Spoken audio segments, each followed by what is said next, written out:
alors ñu ñëw ci li nga xam ne mooy Pastef Grand Dakar ak ses alliés am na ñu ma fi jot a dalal muy Aline Sy déglu nga ko nee na yow ak Yacine Diagne yéen a yàq Pastef Grand Dakar moom yéen a ko dàq au niveau local mais Pastef la bokk ba léegi. yaa également Yaas ñëw na fi toog na fi moom day ñaaw li nga xam ne ni coalition Diomaye au niveau communal doxul. amul benn bànqaas boo xam te day doxal coalition Diomaye au niveau communal da ngeen tëju di liggéey seen biir ngeen di def seen activité souvent ñoom duñ ko yëg Mame Thierno toog na fi également moom également volonté mooy ngeen ubbeeku ngeen xam ne di ñëpp di ngeen mën a liggéey mën a bénéficier aussi expérience yooyu noonu mais à chaque fois benn moo ñëw Boubacar Diallo mooy coordonnateur moo tëj affaire yi mais également yaa Yacine Diagne nga xam ne mooy secrétaire général tey boo amee possibilité wax lan moo tax coalition Diomaye lan moo tax ñi nga xam ne seeni alliés la mënoo leen liggéey ak ñoom lan moo tax Pastef tëj buntam yi moom kese muy kii. waaw loolu de tontu si du jafe. defe naa ay tur nga cité. waaw parce que ñoom ñooy leaders yi nga xam ne ñoom ngeen war a liggéey. ay tur nga cité.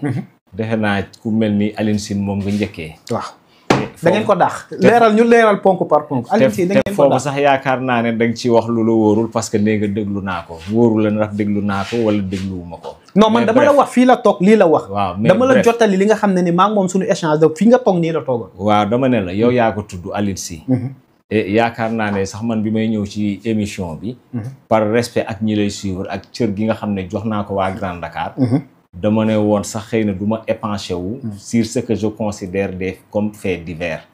parce que fait divers nga considère. waaw cas boobu je le considère comme un fait divers donc yaakaaruma ne dinaa ci war a mën a appesantiru. pourquoi wala leeral ñu lan moo tax ngeen dàq ko léegi. déedéet man damay ñëw rek da nga ma laaj léegi da ngay bàyyi ma ñëw. d'accord développé. malgré que sax dama ko considérer comme un fait divers xalaatuma woon ne sax dinaa war a mën a ñëw di ci épanché wu. mais dinaa ci am lu ma ci wax mais du ma ci appesantir. ñoo ngi lay déglu. donc moom effectivement on reconnaît que effectivement c'était un frère patriote parce que amoon na carte de membre. et sànq wax laa ne la le grade le plus élevé c'est celui d'être membre mooy nga am sa carte militant de membre simple n'est-ce pas mais un militant dafa am loo xam ne dañ koy xaar ci moom mooy discipline loyauté engagement donc moom dafa xëy am pratique yoo xam ne daf ko bëgg a doxal su ma juumul suñu secrétaire général invité woon ngeen ko fi ci émission mu expliquer xëy na processus bi bu baax a baax donc ñun bi ñuy constaté que ne xëy na moom mi ngi doxalin boo xamante ne si bokkul ak li nga xam ne dañ koy xaar sur un militant de Pastef parce que nee naa la discipline lañ ciy xaar engagement ak loyauté nous ce qu'on a fait tout simplement dañu defar benn communiqué pour rappeler ko mu à lui ak ñëpp ñi nga xam ne yaakaar nañ ne ay militants lañ rappel bi dañu commencé directement rek par ay dispositions statutaires yoo xam ne parti bi moom la tëral ne parti bi lii la bëgg a def ak lii la lay bëgg a def ensuite ñu ñëw fàttali qui est le militant de Pastef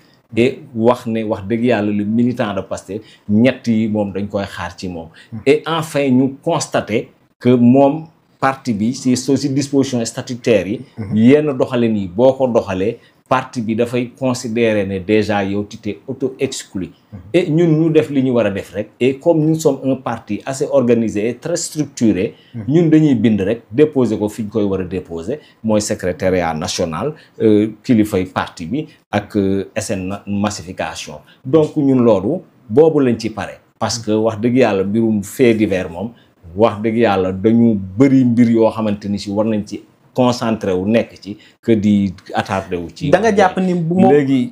waaw continuer am na wax naa Mame Thierno wax naa ci Yaas. Mame Thierno déjà ñun dañ koy féliciter di ko remercier bu baax a baax a baax parce que gis nañ ko depuis un moment. depuis qu'il est membre de la coalition Diomaye président. gis nañ ko partout. fi ñuy soxlawee. muy dem di défendre. état bi muy dem di défendre gouvernement bi et de la plus belle des manières et mu koy def nag aussi sans réserve et mu koy def sans sax pour wane ne c'est Mame Thierno Ndiaye mais c'est le membre de la coalition Diomaye et loolu ñun ñu ko ci amee ñu koy nuyu de passage moom il est là désormais avec nous chaque mardi di ko sant di ko gërëm parce que aussi mi ngi koy defee ci ni mu ko war a defee aussi et puis de la plus belle des manières n'est-ce pas mais nag sànq ci biir yi wax nee naa la nous sommes un parti qui est le parti Pastef nous sommes des militants de parti Pastef et le parti Pastef aussi dafa am ay directives yoo xam ne ñun dañ koy jëlee ci parti bi directives yooyu ñun bu ñu ñëwee yooyu Kaaw Yaas aussi même situation. non maa ngi ñëw parce que dama nekk ci toujours ci même sillage bi di développer. D'accord, développer. Donc le parti Pastef effectivement ñun déjà bi ñuy dem élection présidentielle ñëpp xam nañ ne on était sur la bannière de Diomaye président n'est-ce pas mais tout juste après les élections ñëpp gis nañ circulaire boo xam ne le parti daf ko génne pour wax ñu nañ dellu dans Pastef liggéey dans Pastef massifier Pastef parce que on va vers une assemblée générale et que buñ ci tolloo dinañ ubbiwaat njaayum carte gi dinañ ubbiwaat installation cellules yi dinañ kii loolu léegi nag ñun mënuñu nekk des militants d'un parti parti bi nañu aw leen nii doxalee leen nii ñuy bàyyi loolu dem di doxalee leneen moo tax gis nga loolu dafa feeñ sax ba bi ñu eggee ci élection législative suñu président au parti le président Ousmane Sonko en toute responsabilité dafa ne dañuy dem ci élection yi mais avec le parti Pastef c'est dire que ne ñun fii au plan local mënuñu def loo xam ne dafa nekk en déphasage ak loo xam ne sur le plan départemental la wala national et donc du bañ a collaborer ak ñooñu yooyu ensuite sur le frère Mamadou Yacine lan nga ci wax moom même chose da ngeen tëju seen biir récemment am na tournoi bu mu organisé tournoi Futur Maire tournoi ba mu génnee affiche bi moom ñu gis ci le président Diomaye ci ginnaaw ak Bachir kii nii le premier ministre Ousmane Sonko mais seen militants yi dañ ko doon attaqué ne ni warul def activité effigie parti bi di ci génn Pastef ak wala seen leader ak tout ça mu mel ni comme question bi mooy que ni yéen non seulement autorisé wu lañ seen alliés ñu def activité au nom de Pastef mais aussi nangu leen ubbi seeni buntu pour liggéey ak ñoom. waaw xam nga ak Yaas xam nga yow déjà jox nga sa bopp réponse bi. non man jox parce que boo nee allié. Un allié de Pastef n'est pas membre de Pastef donc am na sañ-sañu def activité am ci turu structure am wala à la limite ci turu Diomaye président ñun loolu mënuñ ci dara parce que ñoom ñaar ñooñu nga tudd ñëpp dañuy siéger ci li fi ñu tuddee conférence des présidents mais par contre bu fekkee dañ ko def ci turu Pastef mooy dañuy tooñ parce que ils ne sont pas de Pastef il faut reconnaître cela parce que quand on n'est pas de Pastef et vouloir faire une activité au nom de Pastef loolu pour man quelque part dafa am benn malhonnêteté bu ci nekk parce que nit nag da ngay honnête waaw parce que man bu fekkee bokkuma Pastef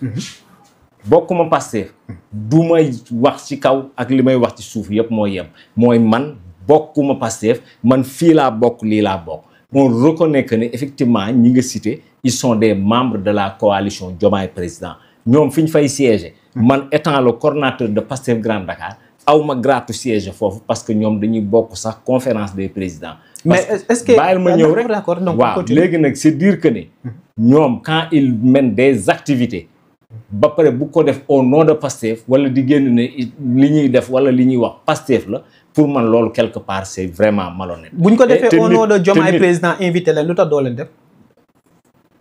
léegi yow. après tu me diras combien de fois j'ai reçu une invitation d'un quelconque allié. Aline si ba muy def kii woon bi activité invité wuñu la. non dama ne la man. à titre personnel étant coordonnateur de Grand Dakar comme yow da ngaa xam.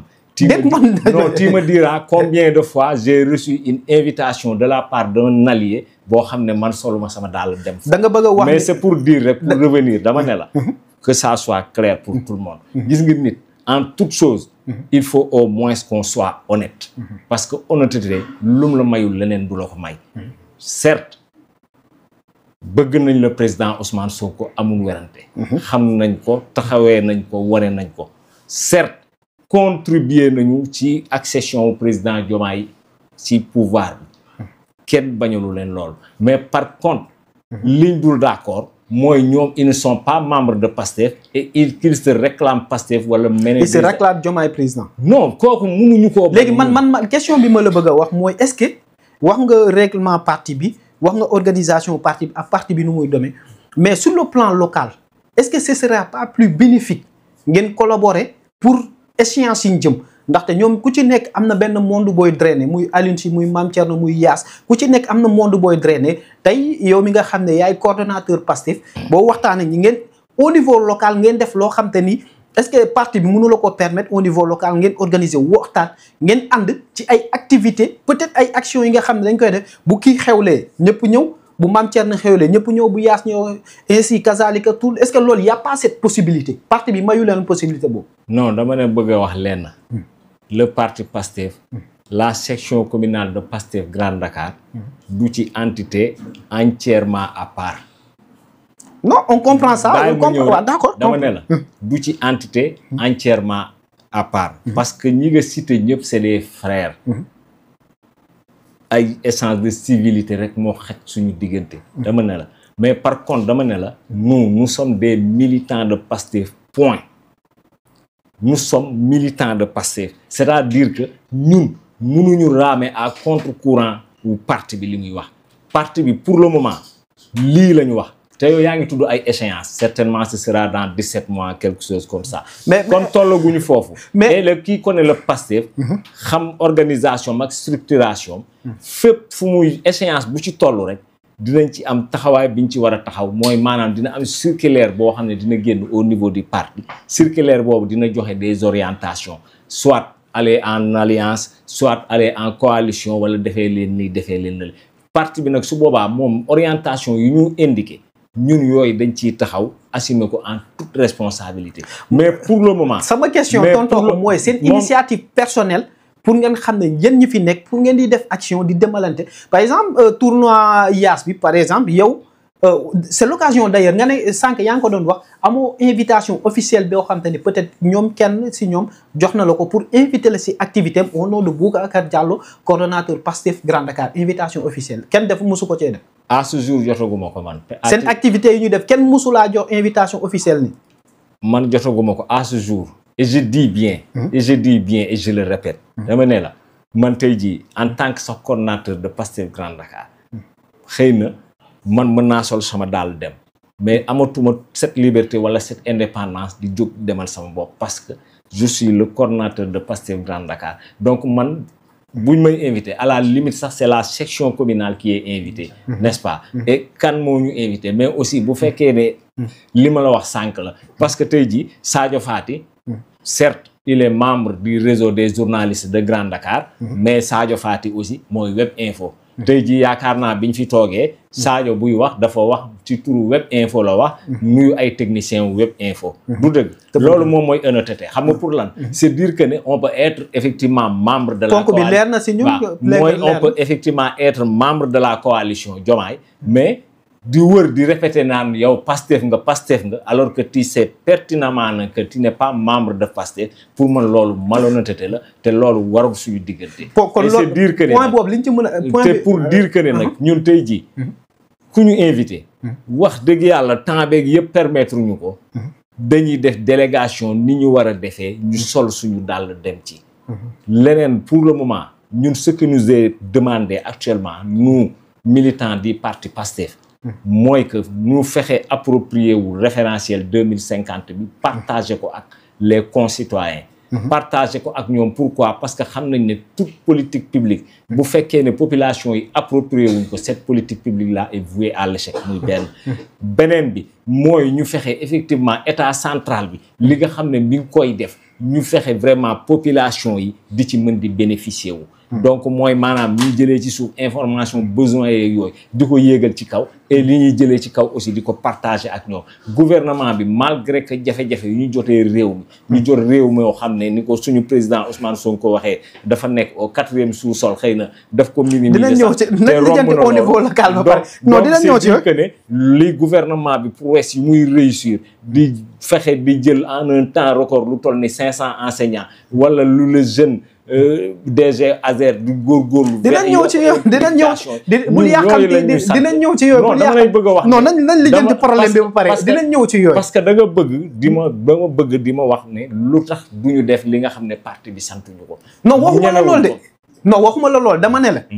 li nga xam ne ni war nga koo sekk am na ku bëgg a intervenir mais je rappelle que mënoo leen intervenir en direct parce que concept bi du loolu Yaas mooy insister neen daf bëgg a intervenir en direct donc on s'excuse concept bi mënoo intervenir en direct peut-être après avec l'équipe technique beneen ñu ko on s'excuse pour ça alors dañuy continuer parce que ponk bi li nga ci wax leer na nga ne musuñ laa invité officiellement si seen activité en tant que kii donc ponk boobu dañuy avancer léegi beneen ñu loolu leer na nañ li nga ci wax leer na duñ ci revenir leneen li may ñëw mooy au niveau de Pastef interne tey Boubacar Diallo moo nee nga si ay primaire ngeen jëm maanaam kii nu mu tudd dagal may naan primaire. Voilà donc je peux primaire bu ñu fekkee dañu war a dem ci ay échéances la. D'accord léegi yow. bu fekkee dañu war a dem ci ay échéances. waaw Boubacar est-ce que buñ nar li nga wax ni bu fekkee da ngeen nar a dem échéance tey bu amee keneen koo xam te Pastef andi na ko coordonnateur wala candidat est-ce que yow di nga nangu ranger ci gannaaw. man Boubacar Diallo. je le dis ici et à très haute voix. tout candidat. boo xam ne le parti Pastef les patriotes de Grand Dakar moom lañ choisir. mu doon man mu doon beneen patriote ci biir Grand Dakar. il aura mon soutien entier et total. pourquoi? parce que damaa jàpp ne ñun ñoo bokk gëm-gëm. ñoo bokk gis-gis ñun ñoo bokk objectif. kon déjà préparé wu nga li nga xam ne assemblée ngeen jëm buñ la wàccee préparé wu nga ci quoi. déggoo ma de dama ne la. li ñu yor nii sacerdoce la. à la limite dafa metti trop sax. tey jii xëy na ñu delluwaat amaat grade bi gën a élevé bi mooy doon militant simple. xëy na doon na gën ci ñun fuuf. mais actuellement tant que ñi ngi ko doon. responsabilité yi ci war a am ci taxawaay. yëpp dañ ko ci am ba mu mot sëkk. parce que nag alhamdulilah au delà de safenaa bi ñuy entamé émission bi wax na ko. yàlla seetaanuñu yàlla ñuy suturaal. et xëy na sax responsabilité bi ñu am en tant que coordonnateur daf ñu commencé sax xañ suñu vie de famille. parce que comme tey nii samedi la. ñeneen ñëpp ngi toog ak seeni njaboot kii man maa ngi fii di enregistré bu ma jógee fii am na feneen fu may war a dem tout le week-end je suis pris lundi matin déjà jëlaat naa ay engagement ci ay télé mardi mercredi c'est dire que ne politique bi rek daf fay tëgg suñu temps yëpp donc bu ñu amee lenn loo xam ne dafa ñu ko ciy décharger du tee su boobaa sax li ñu bëgg li ñu yéene ak taxawaay bi ñuy am ci lañ koy gën a mën a am parce que ñun ci li ñu nekk nii nee naa la accéder au pouvoir bi moyen la pour atteindre objectif bi l'objectif il est clair c'est améliorer le vécu de nos concitoyens te loolu dañ koy yaakaar ak le parti Pastef dañ koy yaakaar ak accession au président Diomaye ci boppu réew mi le premier ministre Ousmane Sonko di ko doxal nu mu gënee rafet et donc nag pour loolu suñu jëmm yu xeebu yi du ñu dawal benn égoïsme ba yaakaar ne si c'est pas nous du dara ñun ñu jëpp bu doxee ci ñëpp moo ñu gënal ko mu dox ci ñun alors que ci ñeneen ñi duñ ci gis. dam lay andi li nga xam ne également jot naa ko message léegi am na ku ma envoyé ni ne Alioune Badara Sall il est pressenti comme successeur Boubacar Diallo wala nekk candidat mairie Grand Dakar moo tax ma posé la question sànq ne la boo leen demee primaire est-ce que pare nga pour écarter dem kenn question bi mooy Alioune Badara Sall lay wax nee na il est pressenti parce que il fait des efforts beaucoup d'efforts à Grand Dakar Alioune Badara Sall lay posé kii. maa ngi koy remercier moom déjà Alioune Badara Sall ci taxawaayam bi mu am. et au-delà de Alioune Badara Sall. tous les patriotes de Grand Dakar les membres de bureau comme ñeneen ñi dul membre de bureau. parce que xëy na tey jii cité ngeen ko moom. mais mënoon ngeen cité Mame Diarra Bousso Mbengue comme mënoon nañ cité. Alioune Badara Kane comme mënoon nañ cité keneen ak keneen. c'est dire que ne ñooñu ñëpp nag li Olof Njaay di naan lu yàgg dëgg la. daanaka man nee naa la je suis membre fondateur de Pastef Grand Dakar et j'étais pas le seul man ak ñoom la. et ce frère bi ngay tudd nii le frère Alioune Badara Sarr. 2019 moom moo nekkoon mandataire Sonko président fële fi ñu tuddee école Maguette Codou Sarr. et que 2000 bi mu nekkee ci parti bi ba léegi même engagement bi mu am dara changé wu ci. parce que xëy na rek il a eu un moment boo xamante ne si nee naa la affaire bi c'était compliqué de 2021 ak ba keroog ñuy jot ci pouvoir bi moom xëy na ay responsabilités yi moom en tant qu'inspecteur du trésor. donc il menait le combat mais d'une autre manière mais son engagement pour que ce que Sénégal bi waa Pastef gis ci seen bopp. engagement boobu amul dara lu ci mën a fay musa fayir dafay continuer et loolu moom du ci moom kese mën naa la citer Mor Sène mën naa la citer ku ne et wax dëgg yàlla yéen ñeneen ñi ñoo toog ci biti xëy na di ñu xalaatal ñun fu ñu jëm mais yéen xam ngeen fi ngeen jëm ñun foofu eggaguñ boobu côté boobu loolu bokkagul sax ci li ñuy waxtaanee wala li ñuy xool te xam nañ ne buñ ci eggee it incha allahu rabbi dañ nañ ci participer avec la manière te duñu participer pour participer mais dañuy participer pour gagner parce que malheureusement ki fi nekk boobu ba tey yow lan nga bëgg participer pour gagner yow personnellement yàlla suturaal nañu ba léegi 17 mois moo ko fi desee moom comme xam na ne perte na toute légitimité légalité bi ko fi desee maximum 17 mois la presque 540 jours et bu ñu demee ci loolu ñun du ñu ñëw pour participer mais dañuy ñëw participer gagner jéem a changer kii commune bi wax dëgg yàlla ñu avancé am na message bi ñu jot ñu affirmer que ni da nga mës a dem mairie Grand Dakar Akhenaton moo ko bind mu ne da nga dem mairie Grand Dakar génn le maire Jean-Baptiste ay ndawam xaw ma moom mu tibb sa tànk fi nga teg ñu tibb sa tànk suuf si yóbbu ko loolu noo ko jëlee. man de wax dëgg yàlla de bon bu ma sañoon comme ni ma la ko waxee sànq rek man ñëwuma fii defe naa pour ay faits. mais dégg nga lool. non dama ne la. dama lay laaj ndax dégg nga ko. waaw dama ne la d'abord. man ñëwuma fii pour ay faits divers. te loolu non du fait divers loo xam te ne ñoo ngi koy waxtaanee te yow jot nga ci. te loolu yëpp dama koy considérer comme fait divers parce que man xam nga lu ma gëm yàlla accordé woo ko importance yàlla daf maa dimbali ma judd bi ma juddoo ba léegi ma gëm yàlla lool te xam ne nag who God bless no one can curse maanaam ku yàlla sàmm nga sàmm non c'est-à-dire yooyu bokkul sax ci yi may xalaat mais dama lay laaj dégg nga ko wala déggoo ndax dégg naa ko dégguma ko amul importance. d'accord kon ñu avancé. en tout cas comme ne nga amul importance ni ma doon dundee démb ak barki démb heure bu ma wéeree sama bopp damay nelaw je suis très tranquille. kon ñu avancé j'ai la conscience très tranquille. kon ñu avancé Boubacar Diallo yéen da ngeen bëgg a mairie Grand Dakar conseiller nga mais seen actes yi lan ngeen fay liggéey yéen est-ce que am na loo xam te ne conseil apporté nañ ko en terme de contradiction wala en terme de politique yi fay xew daf may permettre no poser waa de beneen question bi nga xam ne ni mooy li nga xam ne mooy. mais Sadio forum bi am na solo de. forum bi dinañ ci ñëw dinañ ci ñëw. gis nga pour man tey jii li ñu waroon waxtaanee non dinañ ñëw ci waa léegi. non toute une question parce que pour man tey jii lu ñu waroon waxtaanee.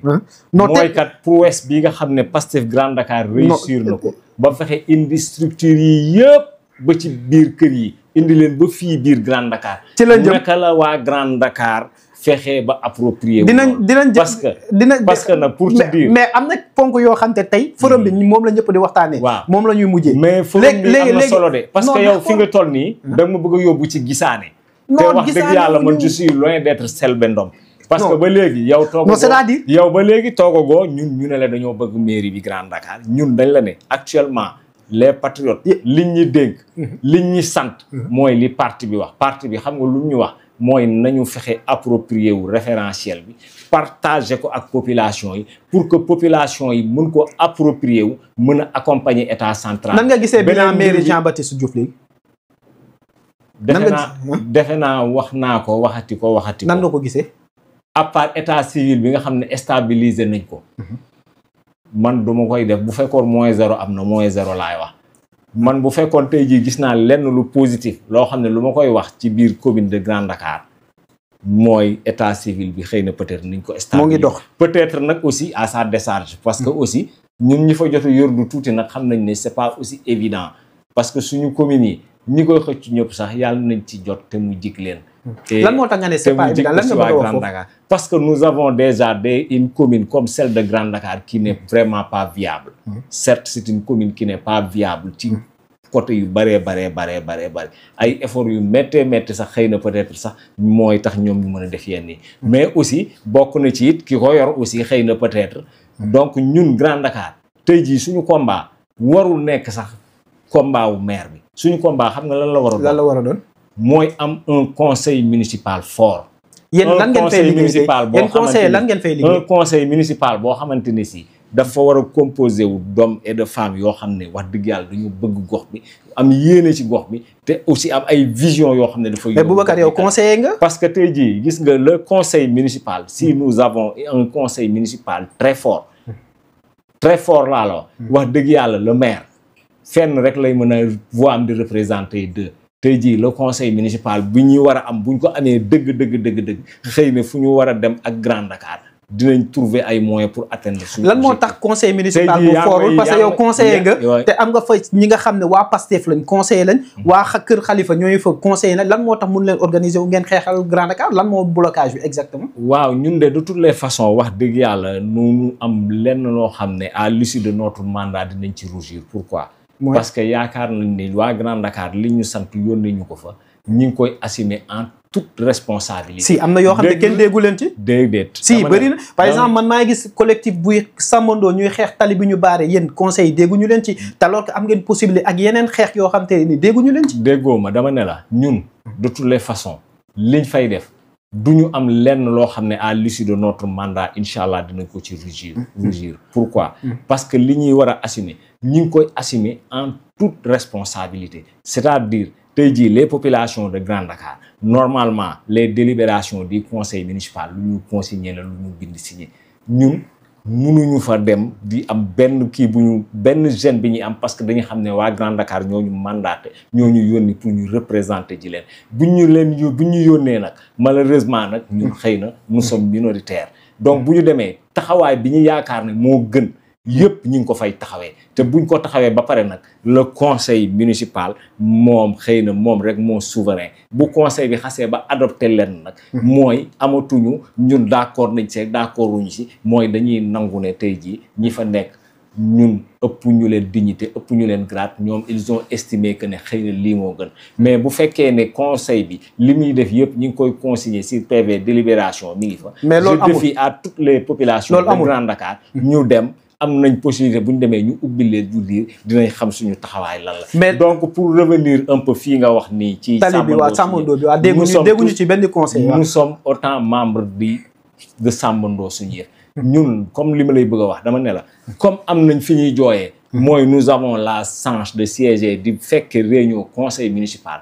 liñ fay war a taxaw di ko fa défendre ñu ngi koy défendre en toute responsabilité. lu tax doo leen ko fësal boo leen génne non mënuñu génnaat di wax c'est comme si on manquait de respect suñu naataangoo yi nga xam ne ils sont autant des élus mais Boubacar am na collectif buy xeex xanaa au moins ngeen informé ñoom non dama ne la Keleva ak collectif xanaa ngeen informé leen léegi tout ça man je les invite bu fekkee am na prochain conseil municipal ñu ñëw fekkee parce que léegi actuellement bokk na ci ñu xeex ba ñu nangul ñu ko ordre du jour buñ ko définir ñun bu fekkee points yi ñu bëgg inscrire bëgg nañ ko ci inscrire mën nañ ko inscrire en divers je les invite nañ ma dégg muy le collectif Sàmmandoo suñu ñëw muy les populations de Grand Dakar ils ont droit mën nañ yoon may na leen ñu accéder fekkee conseil municipal donc prochain conseil municipal le maire non le maire ak bureau dinañ ko wax ñoom à l'ordre du jour bu fekkee kiiwuñu ko man à titre personnel yaakaar naa ak ñi may àndal dinañ bind le maire pour que problème mu cinéma liberté bi ñu inscrire ko à l'ordre du jour ñu demaat wax ci mais nag aussi ak lu mënti xew gardons notre mal en patience il est là depuis 2009 si je ne m'abuse mais à ce jour il lui reste que près de 540 jours. Mun na leen gañewaat. Non, impossible. Il a perdu toute légitimité. Il lui reste que la légalité. Mun na leen gañewaat. Non, dama ne la moom ak lu mënti xew. bu ñëwee élection jàpp nga ne pare na ci. Il a perdu toute légitimité. Il lui reste que la légalité te loolu weesutul 540. mais Boubacar Jean élection ba mu nekkee candidat ba léegi kenn mosu gagné même vent Yewwi Askan bi. yi mujjee élection yi ñëw yëpp da koo gagné Grand Dakar amul benn élection bu ñu ko gagné. depuis juillet 2022. bu ko concerné moom waxuma législative waxuma présidentielle. yëpp daf ko concerné depuis juillet 2022 il a perdu toutes les élections yoo xam ne. non waxuma présidentielle waxuma législative. élection municipale la législative 2022 dama ne la législative 2022 il était investi député. non xam nga non déglu rek dama ne la. 2022. non xam nga 2022 c'est sur le fil bu ñu nekk sax di salteel mais c'est sur le fil xëy na la jàllee. non mais dans tous les cas jàll. waaw c'est presque 200 voix. te boobu mais dans tous les cas benn voix sax victoire. te boobu responsabilité bi. Mame Thierno Ndiaye defe naa waxoon naa ko wax naa ko ñoom Babacar Clavier. Kaliva ñoom ñoo ko fi maintenir comme maire. parce que ñoom mais dans xam nga Boubacar non dama lay bëgg a wax ne. depuis boobu ngay sentir ne moom il n'a plus la légitimité il lui reste que la légalité et cette légalité là. moins de 540 jours moo ci des fii laa la ko waxee.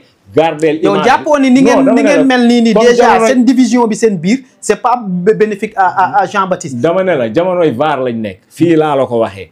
à la tête de cette institution. il lui reste que moins de 540 jours au grand maximum c'est-à-dire 17 mois. légitimité bi mu amoon jeex na. légalité bi weesootul 540 jours. nous sommes aujourd'hui leer na comme xam naa équipe bi dinañ ko dagg. moom dinañ ko dagg def ko.